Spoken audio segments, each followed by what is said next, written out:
11월 카페 나와 예배하는 동생들 다시 한번 환영하고 주의 이름으로 축복합니다. 아멘. 하나님의 크신 은총과 평강이 함께 하시길 축원합니다. 우리 옆에 분들과 한번 인사하실까요? 주의 사랑으로 사랑합니다. 주의 사랑으로 사랑합니다. 주의 이름으로 축복합니다. 주의 이름으로 축복합니다. 정말 하나님의 사랑을 우리가 감사할 수밖에 없습니다. 지난 10개월 동안 어떻게 하셨는지 잘 한번 생각해 보시면서, 보통 11월은 감사의 달이라고 하죠. 감사를 하시면서 한 달을 잘 보내시고 12월에 1년을 마무리 짓는 일을 또 성공적으로 잘 마무리해서 하나님께 칭찬받는 저와 여러분이 되시길 축원합니다. 아멘. 오늘 말씀을 함께 나누면서 여러분들에게 질문을 한번 해보겠습니다. 여러분들의 삶의 주인은 누구십니까?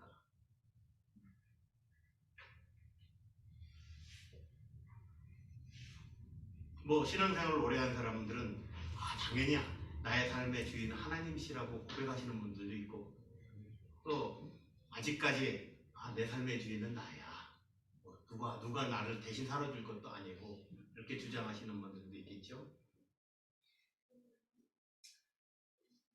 대중가요 가수가 그렇게 노래하는 걸 봤습니다. 내 인생은 나의 것. 여러분 공감하시나요? 내 인생은 나의 것. 또 어떤 대중가요 가수는 인생의 반은 당신에게 있다고, 그 나머지 반도 나의 것은 아니라고 노래하는 그런 구절도 있습니다. 여러분들의 삶의 주인은 누구십니까? 납니까? 아니면 내가 사랑하는 어떤 사람, 아니면 내가 사랑하는 어떤 것, 물질일 수도 있고, 그것이 나의 삶의 주인이십니까? 말로는 어쩌면 나의 삶의 주인은 하나님이십니다, 이렇게 이야기를 하는데, 실제 막상 생활을 돌아보면 정말 그렇게 행동을 하고 그렇게 사느냐는 거예요. 제가 여러분들에게 질문을 했지만 저 자신을 돌아봅니다. 목사로서 하나님, 저의 인생의 주인은 당신이십니다 이야기를 하면서도 볼 때 내 멋대로, 내 마음대로 내가 주인인 양 이렇게 행세할 때가 많다는 거예요. 그래서 오늘 사도 베드로가 권한 말씀을 가지고 우리가 정말 우리의 주인이 누구인지, 어떤 삶을 사는 게 정말 우리에게 유익한 삶인지 나누면서 은혜를 받아보려고 합니다.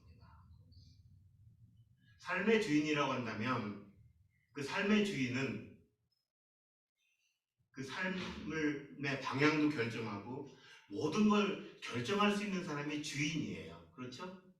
근데 만일 내가 주인이라고 한다면 여러분들의 삶의 방향이나 모든 것을, 여러분들의 인생을 여러분들이 책임을 져야 되는 거예요. 근데 여러분 자신이 있으십니까? 오늘 저는 처음 보는 찬송이에요. 은혜로 날 보듬으시고, 이 찬송을 처음 부르는 찬송이니까 참 저는 우리 찬양팀 인도하시는 분들에게 감사해요. 좋은 찬양을 어디서 그렇게 많이 가져오시는지. 처음 보는 찬양들을 여기 와서 제가 많이 경험을 합니다. 근데 1절을 부르는데 내 마음 한 자락도 지키지 못하는 이 모습 부끄럽습니다. 여러분 정말 그 고백을 하십니까? 내 마음 한 자락, 여러분들의 마음 한 자락을 여러분 마음껏 정말 여러분들이 지킨다고 자신하십니까? 만약 그렇지 못하다고 하면 내 마음 한 자락도 못 지키는데 어떻게 나의 인생을 내가 주인이라고 할 수 있냐는 거예요.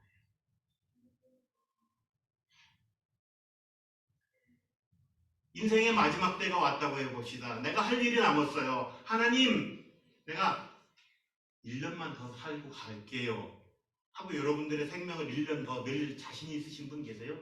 그 정도 되면 제가 여러분들의 삶이 여러분들의 주인이라는 것을 인정할게요. 그럴 분 계셔요?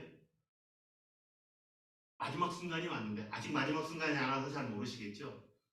마지막 순간이 왔는데 하나님, 나 아직 할 일이 남았어요. 1년만 더 살고 갈게요. 물론 여러분들이 간절히 기도하면 하나님이 허락하실 수 있습니다. 근데 여러분 마음대로 할 수 있는 건 아니에요. 누구 마음대로 할 수 있어요? 그러면 여러분들의 삶이 여러분이 주인이 아니라는 거예요.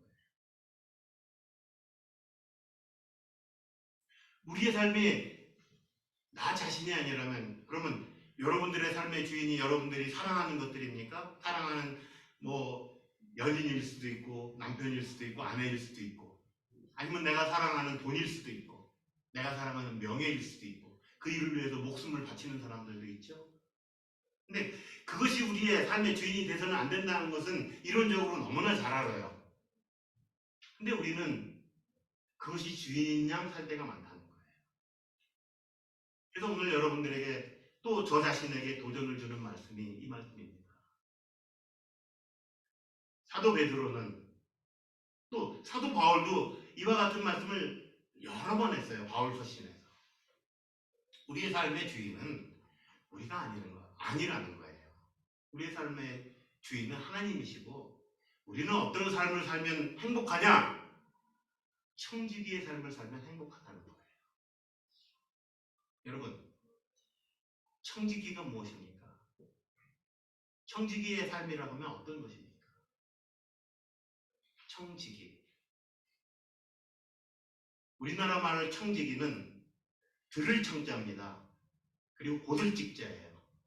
우리 정직하다 할 때 곧게 행동하는 사람을 바르고 곧게 행동하는 사람을 정직하다고 그러죠.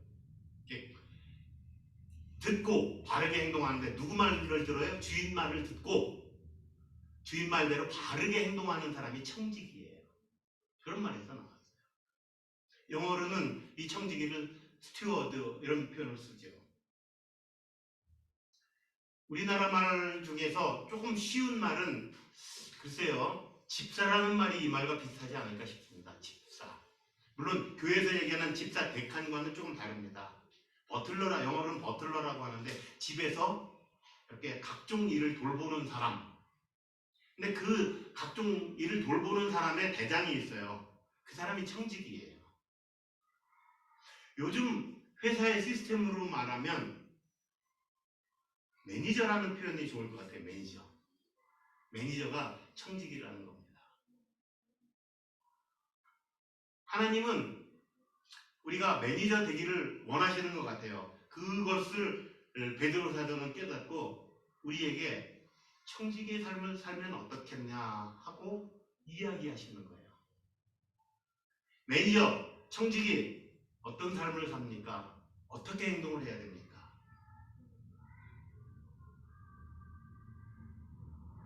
매니저는 일을 합니다. 근데 누구의 뜻을 따라서 일을 하죠? 주인. 그렇죠. 주인의 뜻을 따라서 일하는 게 선한 청지기예요. 더군다나 우리는 선한 청지기가 돼요. 악한 청지기가 아니라 선한 청지기를 이야기하는 겁니다. 선한 청지기는 주인의 말을 듣고 주인의 뜻에 따라 움직이죠. 그렇다고 해서 하인은 아니에요. 주인의 뜻에 따라 일을 하는 하인들도 있어요. 근데 하인은 아니에요. 그건 무슨 소리예요? 매니저에게 중요한 게 하나 있는데요. 매니저에게는 재량권도 있어요. 그러니까 우리는 그냥 하나님이 시키는 대로 뭐 이렇게 로봇처럼 이렇게 하면 이렇게 하고 저렇게 하면 저렇게 하고 그 말만 따르는 게 아니고 우리에게 어떤 권한도 주셨어요. 근데 궁극적으로 그 권한은 무엇을 위해 써야 돼요? 누구를 위해 써야 돼요? 주인을 위해서 주인이 좋아하는 대로 써야 되는 게 그 재량이죠. 그리고 회사의 이익을 위해서 회사라면 회사의 이익을 위해서 그 매니저가 그 재량을 잘 활용할 때 칭찬받는 그리고 승진을 할 수 있는 그런 역할이 되는 거죠. 하나님은 우리에게 재량권을 주셨습니다. 그걸 함께 기억하면서 하나님이 우리에게 맡기신 것들이 무엇인가 하나하나 살펴보면서 그리고 어떻게 우리가 그 재량권을 쓰는 게 합당한지 생각해보면서 저와 여러분이 함께 은혜를 받으려고 합니다. 첫 번째 하나님이 우리에게 맡기신 게 무엇이 있을까요? 물론 우리 삶 전체를 맡기셨습니다. 그러니까 우리 삶의 모든 부분을 우리가 매니지먼트 해야 돼요. 우리가 관리를 해야 되는 거예요. 첫 번째, 시간부터 알아볼까요? 우리의 시간을 우리가 관리를 잘 해야 됩니다. 근데 누구의 뜻에 맞게 시간을 관리해요? 하나님의 뜻에 맞게. 제가 하나님이 우리의 삶의 주인인 것을 인정하며 하고 기도할 때가 있어요. 11조입니다. 그 얘기를 할 텐데, 또 삶의 주인임을 인정하면서 시간적인 부분인데요. 하나님은 안식일을 거룩하게 지키라고 하면서 시간적으로 내가 시간의 주인이고 너의 삶의 주인이기 때문에 시간을 매니지먼트 할 때 안식일은 거룩하게 지켜라 하고 시간을 우리가 어떻게 써야 되는지를 가르쳐 주신 거예요. 그 안식일이 예수님이 부활하신 이후에 초대교회부터 주일날로 우리가 지켜왔어요. 그러면 주일날 예배를 드리는 것은 하나님이 원하시는, 우리 삶의 주인이 원하시는 시간이에요. 가끔 그 회사 주인이 매니저를 불러서 보고하게 하죠. 너 보고해. 이제까지 어떻게 했는지 보고해. 근데 하나님은 사실은 우리 삶을 잘 아시기 때문에 보고를 안 받으셔도 다 알아요. 그런데 보고하기를 원하는 거예요. 그럼 우리는 주일 예배에 이렇게 와서 지난 삶을 보고하는 겁니다. 여러분들이 와서 5분, 10분 먼저 오셔서 기도로 준비할 때 뭐 하세요? 여러분들이 원하시는 거 달라고 기도만 하세요? 뭐 그게 나쁘다는 얘기는 아닙니다. 그런 기도를 하나님께서 허락하십니다. 근데 그거에 앞서서 지난 한 주간 동안 내 삶에 일어났던 일들을 되돌아보면서 하나님께 보고하는 시간이라고 한번 생각해 보세요. 훨씬 유익한 시간이 될 겁니다. 하나님 보고하는 시간. 이런 이야기를 하면 조금 극단주의적인 분들 때문에 오해하시는 분들이 있어요. 하나님 앞에 교회에서 일을 하는 건 거룩한 시간이고 우리 집에서나 직장에서 일하는 것은 안 거룩한 일이고, 저는 그게 절대 아니라는 말씀을 여러 번 말씀드렸습니다. 우리가 가정에서 충실히 가정을 위해서 사는 쓰는 시간 굉장히 필요한 시간이고 하나님께서 원하시는 시간이에요. 그러니까 가정이 충실하는 거 아주 중요합니다. 직장에서 아니면 학생들은 학교에서 열심히 공부하고 열심히 일하는 것 하나님이 원하시는 거예요. 그게 우리의 시간 매니지먼트예요. 가끔 우리가 스트레스를 풀기 위해서 오락을 합니다. 괜찮습니다. 우리에게 그런 재량을 주셨어요. 단지 그 즐거움에 빠져서 매니지먼트를 잘못해가지고 거기에 빠져서 다른 일, 더 소중한 일 해야 될 때 못하는 게 문제예요. 근데 우리는 오락을 하는 사람들, 스트레스를 풀게 하는 일을 잘못된 거라고 자꾸 악한 일이라고 생각하기 때문에 그 즐거운 오락을 하면서 자꾸 마음의 부담감을 느껴요. 부담감 느끼지 마세요. 적절한 시간을 매니지먼트만 할 수 있다면 말이에요. 근데 그러질 못하고 우리가 그 즐거움에 빠져서 거기서 헤어나지 못하는 게 잘못인 거죠. 주인이 매니저한테 마음껏 돌아다니면서 회사 일을 보게 하는데 뭐 잠깐 피곤하면 쉴 수도 있죠. 근데 그게 지나쳐서 너무 많이 쉰다든가 너무 다른 일에 시간을 쓴다든가 하면 주인이 좋아할 리가 없죠. 그거예요. 근데 너무 피곤해가지고 잠깐 쉬거나 잠깐 뭐 하는 시간까지 만일 남으란다면 그건 좋은 주인이 아닐 거예요. 왜요? 일의 효율을 위해서는 잠깐 쉬는 게 중요한 일이에요. 그러니까 저는 여러분들이 쉬러 어디 나가고 하는 것들을 막 뭐라고 하지 않습니다. 필요한 일이에요. 도만 넘지 않게 잘 매니지먼트 하시라는 거예요. 시간 매니지먼트. 지난주로 하고 기억하는데 저희 집사람이 오카는 목사님 설교를 듣더라고요. 근데 제가 이제 그런 걸 같이 듣지는 않습니다. 근데 막 밥 먹을 때 틀어놔서 할 수 없이 이제 들은 거예요. 근데 그런 말씀이 나오더라고요. 기도원에 가서 은혜를 받는 게 참 중요한 일인데 잘못하면 어떤 문제가 있어서 기도원에 가서 뭐 하는데 기도원에 가서 기도를 하니까 현실을 잊어버리게 되잖아요. 그리고 막 찬송하고 기도하니까 마음이 기쁘잖아요. 그러다 보니까 현실을 부정하고 자꾸 기도원에만 가입하려고 하는 그 신앙은 바른 신앙이 못 된다 하는 말씀을 하시더라고요. 저는 오늘 관리 차원에서 시간 관리를 잘못하는 거예요. 예, 집에서 자녀들을 위해서, 남편을 위해서, 또는 우리 자신을 위해서 보내야 되는 시간인데 그 시간을 기도원에 가서 어떤 황홀경에 빠져서 그걸 하찮게 여긴다면 그건 좋은 신앙생활이 아니라는 거예요. 우리의 본분을 다 하는, 다시 한번 얘기합니다. 우리의 삶의 터전이나 가정은 절대 하나님께 주신 성스러운 자리입니다. 그러니까 그곳에서 열심히 일하는 게 얼마나 중요한 것인지를 우리가 알아야 됩니다. 그 시간엔 열심히 일하고 대신 하나님이 우리에게 정해준 시간, 이 시간에는 나와서 예배드리는 것이 원칙입니다. 물론 출장 갈 수 있어요. 1년에 한 번씩 가족들하고 여행 갈 수 있어요. 그런 시간에는 어쩔 수 없습니다. 그러면 그 사정에 맞게 하나님을 섬기는 일, 하나님께 보고하는 일, 여러분들이 따로따로 하실 수 있지만 기본적으로는 그런 일이 없다면 이 자리에 나와야 되는 것이 당연한 도리예요. 그게 하나님 시간 매니지먼트예요. 시간적인 면에서. 또 우리에게 맡기신 게 무엇이 있나요? 우리가 내 자녀라고 생각하기 쉬운데 자녀들도 하나님이 우리에게 맡기신 거예요.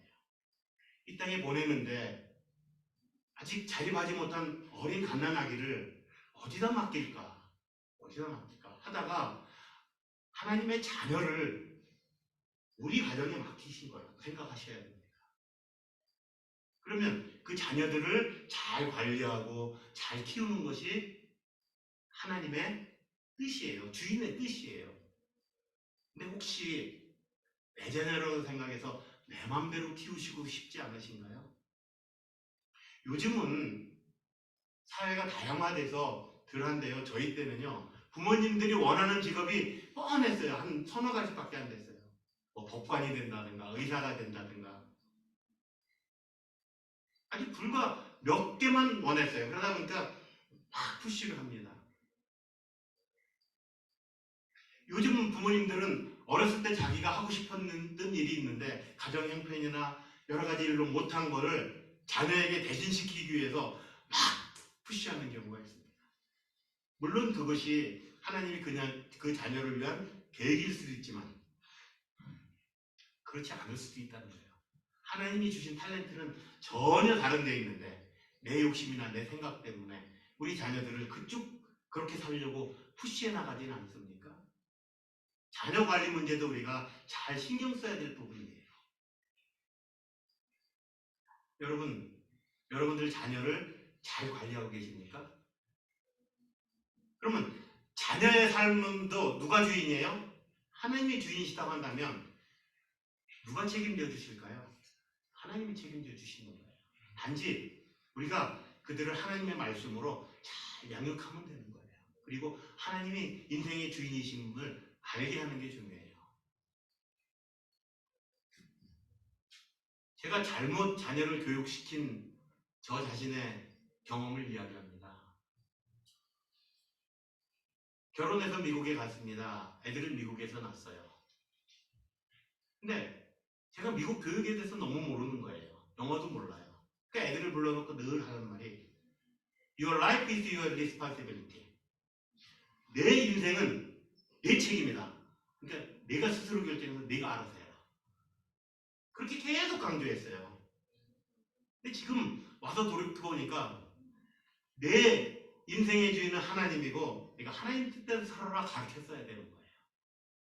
그게 지금 조금 마음에 부담이 갑니다. 여러분, 자녀들을 하나님의 자녀인 것을 기억하시기 바랍니다. 그리고 정말 하나님의 뜻에 따라 잘 양육하시는 저와 여러분이 실천합니다. 아마 연세 드신 분만 계셨으면 이 말씀이 별로 뭐 할 텐데 여기는 젊은 엄마들이 많아서 이 말에 은혜를 받고 이 말을 따르시는 분들이 있기를 축원합니다.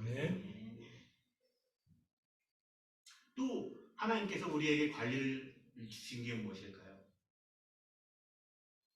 우리 몸도요, 하나님이 주신 우리의 재산입니다. 육신의 건강 관리도 사실은 하시기 바랍니다.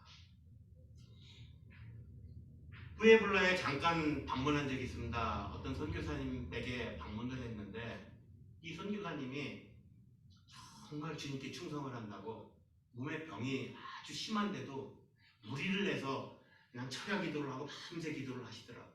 좋은 일이죠. 근데 저는 제 눈에는 조금 못마땅하더라고요.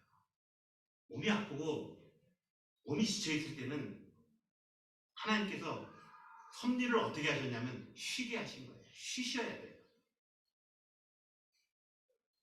네, 이분은 하나님에 대한 열정 때문에 막 철야 기도를 하시는 거예요. 그러니까 몸이 더 나빠지는 거예요. 그리고 왜 안 낫게 하시냐고 하나님만 원망하시면, 뭐 그렇게 원망하시는 분은 아니에요. 내가 목숨을 걸고라도 하나님을 사랑합니다. 예, 목숨 걸고 사랑하시는 것, 그 사랑 기특한 사랑입니다. 목숨보다도 더 하나님을 더 중요하게 여깁니다.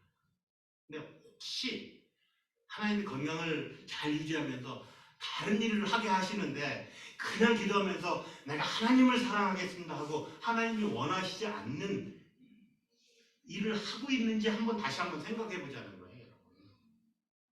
우리의 몸의 건강도, 건강에 대한 그런 매니지먼트도 필요하다는 말씀을 드리는 겁니다.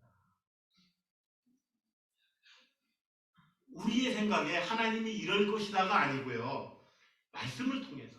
그래서 우리가 성경을 보고 기도하는 거잖아요. 말씀을 통해서 하나님이 우리에게 원하시는 것이 무엇인지. 때에 따라서는요, 하나님이 우리의 생명을 원하실 때가 있어요. 선교자들이죠. 과감하게 그때는 우리의 생명을 주님께 바칠 수 있는 그런 믿음의 선교자들이 될 수 있기를 바랍니다. 근데 저도 자신은 없어요. 막상 제 목에 총칼을 들이대고 선교를 강요한다 그러면 저 자신도 자신이 없어요. 하지만 그때 하나님이 힘을 주실 줄 믿습니다. 근데 쓸데없는 데 목심 걸지 말고,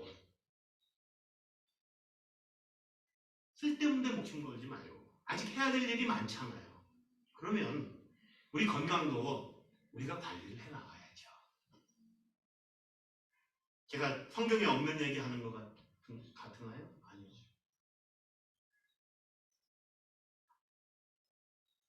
여러분들의 건강 관리도 잘 하시기 바랍니다. 또 한 가지 관리해야 될 게 있습니다. 뭐라고 생각하시나요? 어쩌면 제일 중요한 건지도 모르겠습니다. 우리 살면서 중요한 게 뭐죠? 먹고 살고 여러 가지 하려면 필요한 게 있잖아요. 뭐예요? 재물, 돈, 이런 게 필요하잖아요. 하나님은 재물도 우리가 잘 관리하기 원하십니다.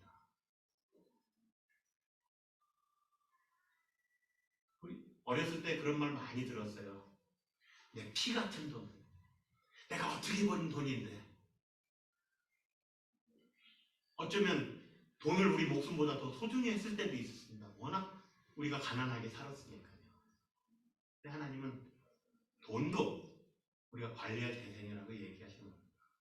제가 11조를 기도할 때 하나님이 주인이신 것을 인정한다고 할 때, 하나님이 10분의 1은 내 것이라 할 때 그것을 드리는 거예요. 물론 이제 신약에 와서 11조의 개념이 바뀌었다고 주장하시는 목사님들도 많아요. 그렇지만 그래서 이제 뭐 여러 가지 사정상 11조 하기가 어려운 분들은 주정원금을 하죠. 주일원금을 합니다. 뭐 관계없습니다.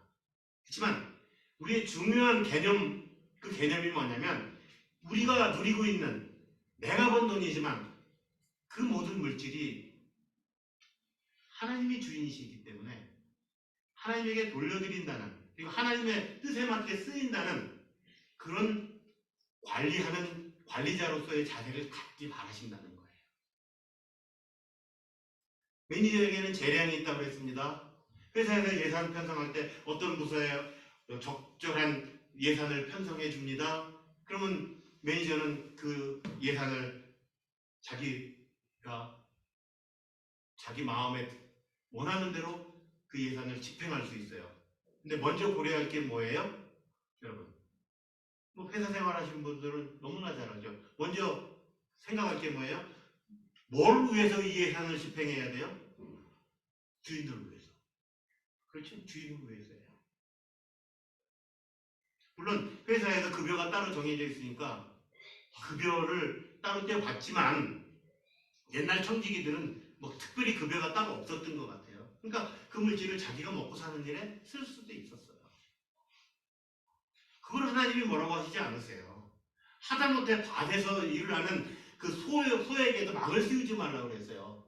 소가 일할 때 필요한 것을 먹게 하는 게 하나님의 뜻이세요. 그러니까 여러분들에게 허락한 물질을 여러분들이 먹고 사는데 쓰는 거에 대해서 하나님이 뭐라고 안 하세요. 자녀를 양육하는, 특히 하나님의 자녀인데 그 양육하는데 돈을 쓰는 거에 하나님이 뭐라고 안 하세요. 꼭 교회에 헌금하는 것만 하나님의 뜻이라고 생각하지 마시기 바랍니다. 좀 이상한 말씀인 것 같지만. 근데 분명한 건 뭐냐면 하나님이 주인이라고 한다면 우리 마음대로 쓸 수 있는 건 한계가 있어요. 누구 마음대로 쓰는 게 좋아요? 주인 마음에 들게. 무엇을 위해 쓰는 게 좋아요? 회사의 유익을 위해서. 내 재량권이 있지만 회사의 유익을 위해서 쓰는 게 중요하다. 그러면 한번 여러분들이 주인이라고 생각해 보십시다. 어떤 회사의 주인인데 각 매니저들이 몇 명 있는데 A라는 매니저에게 여러분들이 100만 불을 맡겼어요. B라는 매니저에게 100만 불을 맡겼어요. 근데 A라는 사람은 참 정말 잘 매니지먼트를 해서 회사를 위해서 잘 쏘았어요. 결산을 하는데 B라는 매니저는 이게 놀고 자기 이익을 위해서 많이 회사의 예산을 탕진했어요. 그럼 그 다음에 뭐 아주 많이 탕진했으면 이 사람은 그냥 퇴출이죠. 그렇죠? 퇴출. 근데 잘 관리한 사람 쪽에는 예산을 어떻게 할까요? 더 많이 배정하고 아니면 다른 부서에 잘못한 사람의 부서 일까지도 맡길 수 있는 거죠. 그게 승진이잖아요. 그게 승진이잖아요. 여러분, 하나님 저 왜 많은 재물을 안 줍니까? 기도하실 때 혹시 내가 하나님의 재물을 잘못 관리고 하고 있지는 않은가 한번 생각해 보세요. 근데 재물의 많은 축복을 받는 것만이 축복은 아니에요. 잘 생각하셔야 됩니다. 큰 돈 때문에 힘들어하고 망한 사람들도 많아요. 망했다는 건 세상적으로 망했다는 게 아니에요. 하나님의 눈으로 볼 때 망한 사람들이 많아요. 생활이 어렵고 힘들 때 교회 나와서 열심히 기도합니다. 뭐 믿음 생활을 잘하는 것이 보였습니다. 하나님의 축복을 받았습니다. 큰 돈을 벌고 남에게 떵떵거리고 삽니다. 깨닫더라 해도 그런 사람들이 몇 명 보이는 것 같아요. 그러다 보니까 이제 하나님한테 막 가서 막 간절히 구할 이유도 없어요. 내 삶이 만족해요. 뭐 돈이라면 충분히 있어요. 하고 싶은 거 마음대로 살 수도 있어요. 뭐 마음대로라는 건 그렇지만 돈이란 한이 없지만 그러면서도 어떻게 하면 돈이 더 벌까? 돈을 더 벌까 하는데 관심이 있어요. 다른 데는 관심이 별로 없어요. 내 식구들 잘 살고 잘 먹고 잘 사는데 관심이 있어요. 저는 그런 삶을 망한 삶이라고 생각합니다.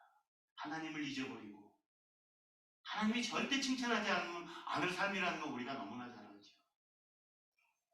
현실에서 또 하나님께 의도 터질 수도 있습니다. 근데 현실에서 의도 터지지 않으면 하나님 앞 심판대에 다가섰을 때 저는 칭찬받는 삶이라고 할 수가 없을 것 같아요. 그 사람은 매니지먼트를 잘못했어요.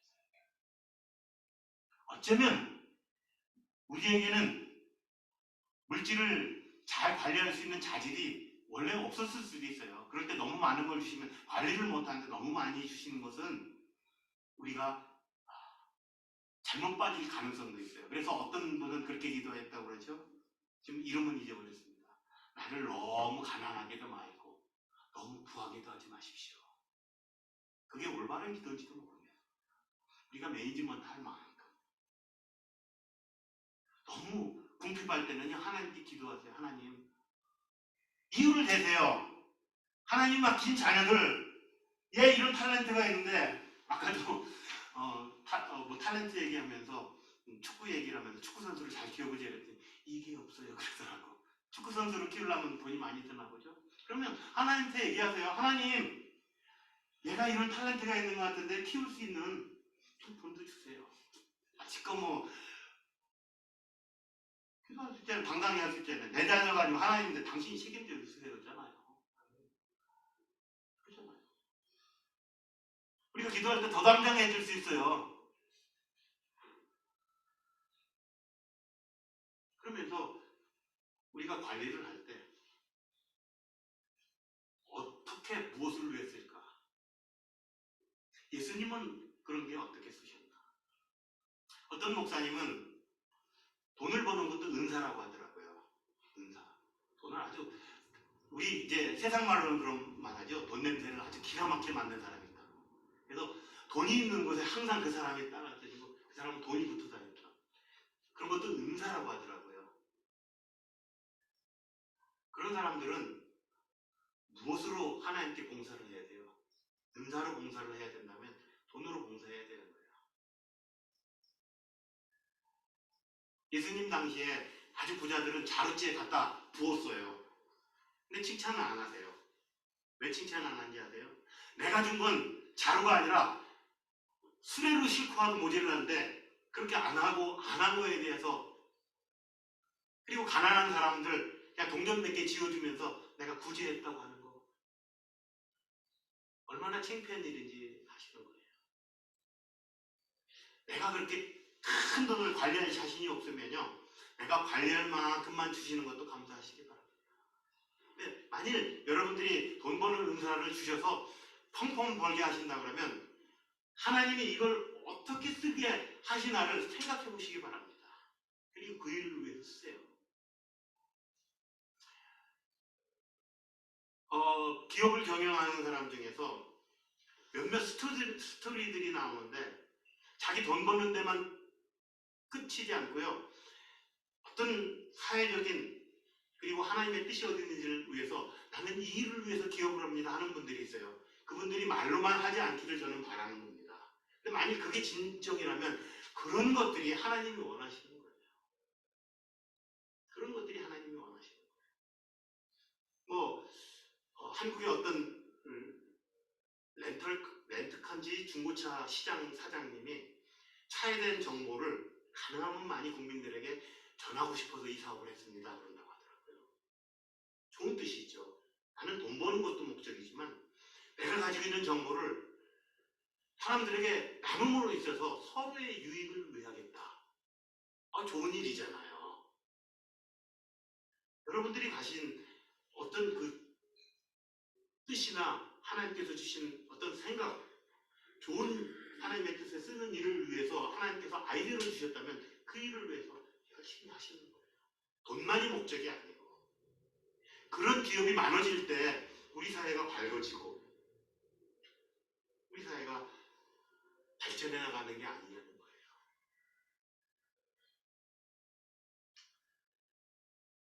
말씀을 다 이제 정리합니다.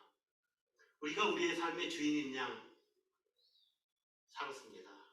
말로는 하나님의 주인이라고 했지만 저 자신부터 부끄러운 점이 많습니다. 돌아볼 때 내가 주인인 양 행사를 하고 내 멋대로 결정하고, 그리고 안 되면 하나님 왜 안 돼요? 떼쓰기만 하고, 그냥 하나님의 뜻이 어디 있는지 모르고 자꾸 달라만 기도하고,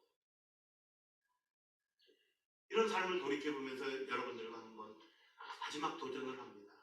우리 인생의 주인, 내 수명 몇 분도 늘릴 수 없는 그런 나 같은 존재가 하나님에게 모든 걸 맡기고 하나님께서 우리에게 맡기신 돈, 시간, 자녀들, 모든 것들을 우리가 관리하는 관리인으로서 하나님이 원하시는 뜻이 무엇인지를 알고 관리해 나가서 우리가 하나님 앞에 섰을 때 하나님께서 착하고 신실한 종아 수고했다. 내가 더 큰 것으로 너에게 맡기겠다. 큰 것으로 맡기신 건 꼭 하늘나라에서 맡기시는 것만은 아닙니다. 이 땅에 살 때도 우리가 관리를 잘하면 더 큰 것을 주시는 거예요. 그게 승진이라고 그랬습니다.